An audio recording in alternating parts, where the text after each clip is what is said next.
অনুভূতি ঠিক বলে বোঝাতে পারবো না, খুবই আনন্দের মধ্যে আছি যে বিশ্বের সর্ববৃহৎ যে দল, সেই দলের প্রতীক নিয়ে আমি আজকে প্রার্থী হয়েছি এবং ভোটে লড়াই করব। আর তারই প্রথম যে সরকারি অনুষ্ঠান নমিনেশন ফাইল, সেটা আমি করতে যাচ্ছি।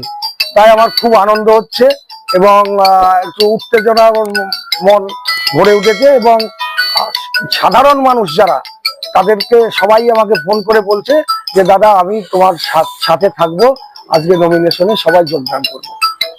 এই যে দেখা গেল সকাল থেকে আপনার বাড়িতে কর্মী সমর্থক যে একটা যে উচ্ছ্বাস উন্মাদনা, আপনাকে কতটা শক্তি যোগাচ্ছে? অবশ্যই শক্তি যোগাচ্ছে, কর্মীরাই তো আমার আসল শক্তি।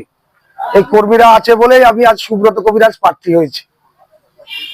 এই লড়াই কি আপনার কাছে খুব কঠিন বলে মনে হয়? না, লড়াই কঠিন নয়, তার কারণ দুর্নীতির বিরুদ্ধে সততার লড়াই, আর সেই সততারই প্রতিনিধি হিসেবে আমি লড়াই করছি। সেই জন্য লড়াই, সাধারণ মানুষ সততাই চায় এবং সততা আনতেই এই রাজ্যে পরিবর্তন চাচ্ছে। তাই আমি খুবই সাহসী বলবো, এবং আমার যে মনোবল সেটা একদম তুঙ্গে আছে। আজকে মনোনয়নপত্র জমা দিতে পরিবার কি সাথে যাচ্ছে? অবশ্যই সাথে যাবে। পরিবার বলতে শুধু তো আর আমার ফ্যামিলিটাকে বললে হবে না, এখন পরিবার বলতে আমার 73 বিধানসভার সমস্ত কর্মী, সমর্থক, ভোটার সবাই আমার পরিবারে। আমরা বিজেপি পরিবার, এখন আলাদা করে আর কোনো পরিবার নেই এখন আমার। কি মনে হচ্ছে পরিবর্তন হবে? পরিবর্তন তো অবশ্যই মানুষ চাইছে, মানুষ চাইলে কি না হয়। এই প্রথম দিন থেকে তো আপনি প্রচার শুরু করেছেন, কি বুঝছেন মানে কর্মীদের ভেতরে কি কতটা উচ্ছ্বাস? কর্মীদের ভিতরে প্রচন্ড উচ্ছ্বাস। তারা যে জয়ের স্বাদ এতদিন দীর্ঘদিন পায়নি, সেই জয়ের স্বাদ তারা পেতে চলেছে। আর সত্যিকারের কথা বলতে, আমি ওদের এলাকা ঘুরে দেখেছি, সেই রাম জন্মানোর আগে যেমন রামায়ণ রচনা হয়ে গিয়েছিল, ঠিক সেই রকম যেন ভোট নির্বাচন হওয়ার আগেই আমরা জিতে গেছি, বিজেপি সরকার ক্ষমতায় আসছে, এটা যেন অলিখিতভাবে হয়ে গেছে। দেহট্টবাসীর জন্য কি কি করতে চান, মানে কি কি করার প্রয়োজন? অনেক অনেক কাজ বাকি আছে, তার কারণ বিগত দুটো সরকার এলাকার মানুষের জন্য তেমন ভাবে কিছুই করেনি, শুধুমাত্র প্রতিশ্রুতি দিয়ে গিয়েছে।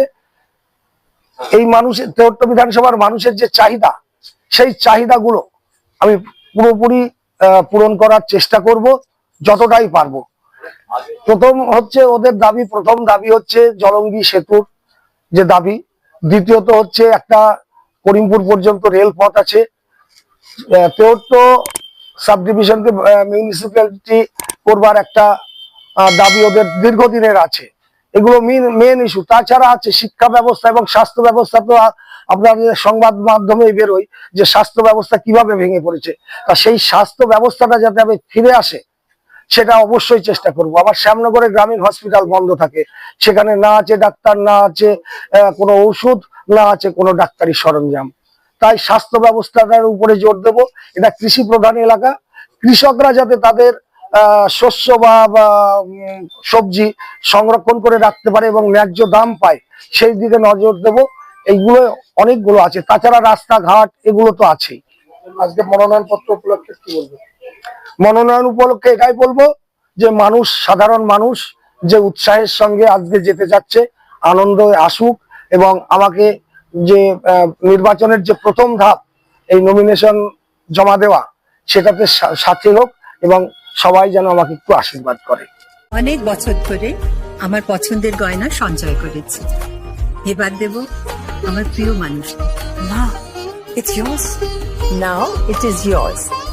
আমার পছন্দের গয়না আজ থেকে Sohan, pure and precious, orient jewellers.